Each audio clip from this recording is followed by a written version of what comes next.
In Tech Watch, former Trump spokesman Jason Miller has launched a new social media platform. Gettr is described as an alternative to big tech sites. Its mission is, quote, fighting cancel culture, promoting common sense, and defending free speech. It is still unclear what role former President Trump will have on the app, if any at all. Miller says he was invited to the platform. Trump has been looking for alternative ways to connect with his base online after sites like Twitter and Facebook suspended his accounts. And joining us now to break this all down is Dan Patterson. Dan, thank you for taking the time to chat with us today.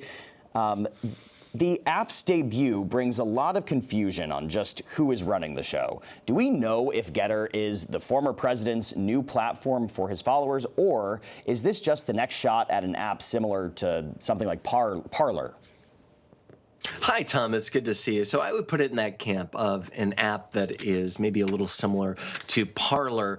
As of right now, Gettr is not officially endorsed by former President Trump, which is kind of how he likes to do things.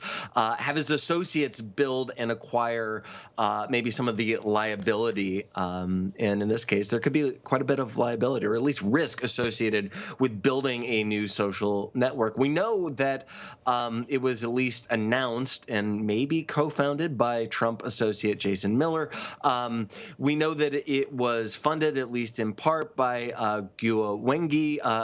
Apologize for slaughtering the pronunciation there. He's a Chinese billionaire and also runs a foundation. He's a friend of former Trump advisor Steve Bannon. So although this doesn't have the official Trump stamp of approval or endorsement, it is certainly maintained and funded by people in his universe. So after this news app broke, the app quickly saw imposters and an influx of racist content. What sort of content monitoring does it have in place currently?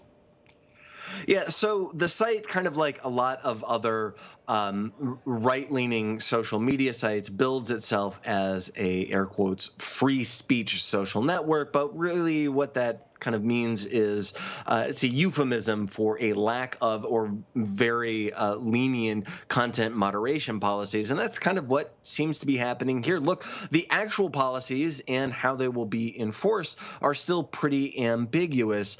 The site was initially flooded by far-right extremists. It was flooded by QAnon followers, but they also became a little frustrated and chatted on Telegram and some other places that are have large QAnon followings, that the site was kind of ambiguous about its moderation policies. So, you know, a lot of that, Tom, remains to be seen.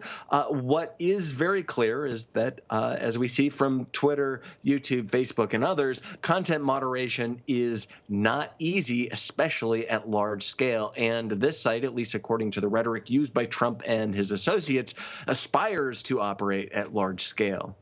So far, it sounds like this app is going to face a string of challenges, some of which you just laid out. Do you foresee this app being successful, or could this be another flop similar to the former president's From the Desk of Donald Trump site, which closed after slow web traffic?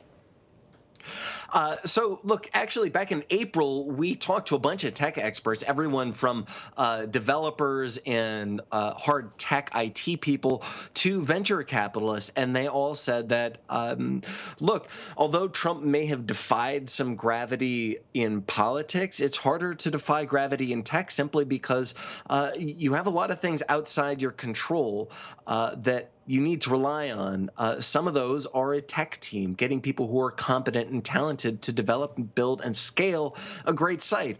The other is simply customer acquisition. Look, this is not easy. Finding the right base of users is a challenge no matter who you are. And the president's base is kind of fractured right now, or the former president's base is kind of fractured right now.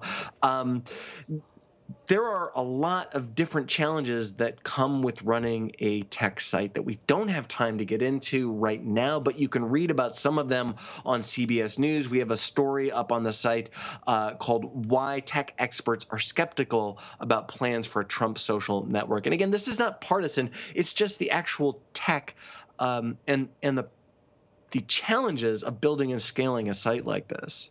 Jumping off what you said a little bit earlier about bringing the right people in order to launch this app so it can be a success. The app says it's an alternative to big tech, but you've discovered it's being propped up by a lot of major companies and their hosting platforms, right? On the surface, we put up those screen grabs, and the interface looks very similar to Twitter. What can you tell us? Yeah, so look, this isn't hard to find. You can go to the site builtwith.com and simply put in any URL that you're trying to learn more about.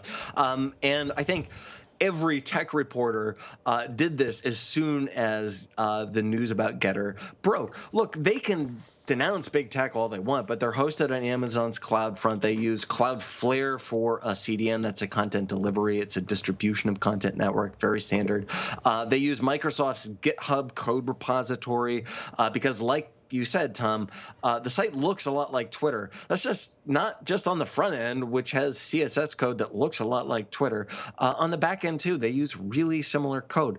This isn't rocket science. It's hard to scale this stuff. It's hard to build this stuff. It's hard to innovate this stuff. But if you want to rip it off, well, that's pretty easy. Some really interesting reporting, Dan. We'll just have to see how Gettr does in the marketplace. Dan, thank you so much. Good to see you. Good to see you, too.